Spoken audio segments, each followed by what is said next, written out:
एक बहुत ही मेहनती मुर्गी थी। उसके 2 छोटे छोटे बच्चे थे।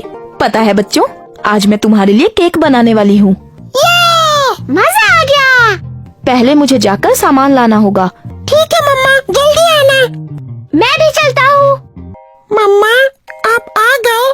केक बनकर तैयार हो गया? नहीं बेटा जैकी, तो जल्दी करो ना मम्मा।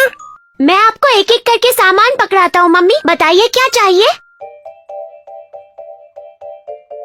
अब हम इसे ओवन में रख देंगे और फिर ये तैयार। ये केक बनकर तैयार हो गया। अब खाते हैं। ये तुम्हारे लिए जैकी और ये है तुम्हारे लिए जॉनी।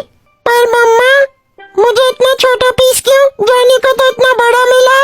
जो लोग काम करते हैं इनाम हमेशा उन्हें ही मिलता है।